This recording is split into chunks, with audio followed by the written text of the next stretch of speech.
Les chiffres révélés par le rapport mondial nutrition 2018 révèlent que plus de 800 millions de personnes souffrent de malnutrition dans le monde.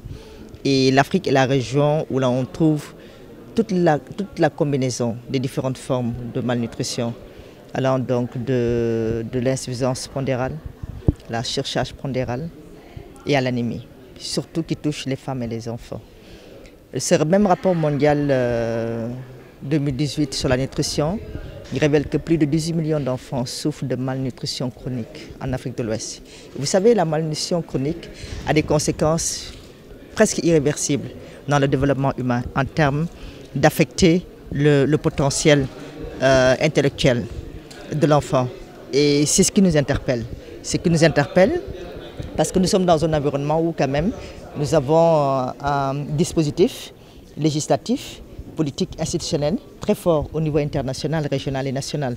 Nous avons les ODD, les Objectifs de développement durable, qui ont été signés au niveau international avec un objectif 2 précis qui concerne la lutte contre la malnutrition.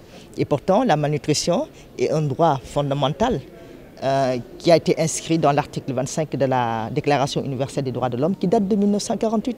Et à ce jour, des millions d'enfants, de personnes souffrent encore de malnutrition. Les économies africaines perdent chaque année 11% de leur produit intérieur brut.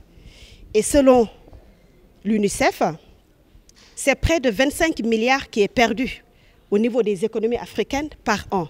C'est énorme. C'est énorme.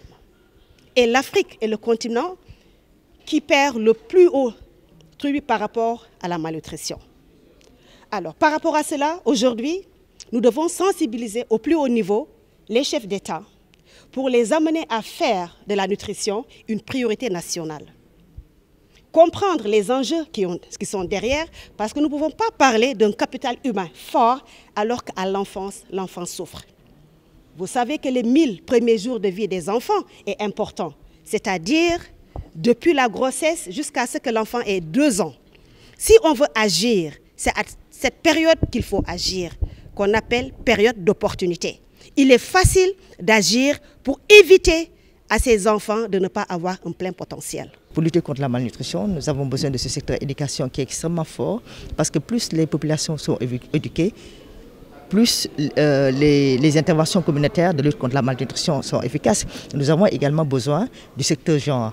Lutter contre la malnutrition nécessite un rôle actif des hommes, mais aussi des femmes, parce que les femmes sont à la base, sont dans toutes les étapes de la chaîne alimentaire, allant de la production, transformation, consommation. Et quand on parle de la lutte contre la malnutrition, c'est un peu, vous voyez un peu l'émotion que ça fait dans la salle. Parce que chaque jour, des femmes meurent. Des femmes en âge de procréer meurent. Chaque jour, des enfants meurent. Chaque jour, des adolescentes se développent, mais avec un problème de, encore d'anémie qui est extrêmement grave. Or, nous parlons d'agenda 2063 de l'Union africaine, qui est basé sur un capital humain fort et qui est basé et dont le développement, dont l'agriculture se trouve au cœur du développement. Mais comment pouvons-nous avoir un capital humain fort si nos populations sont fragilisées par ces luttes contre la malnutrition? Tout le monde sait que la malnutrition elle est complexe, ça vient de plusieurs secteurs.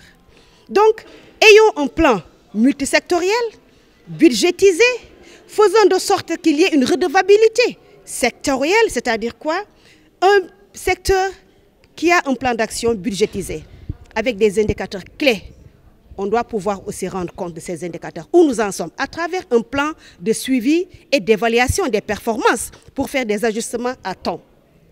Donc aujourd'hui, avec ACF, avec le réseau SEN, société civile, les parlementaires, pour ne citer que cela, il y a une force qui se dégage au niveau Afrique pour travailler ensemble, mettre les efforts ensemble, avoir une seule vision qui est de renverser les tendances.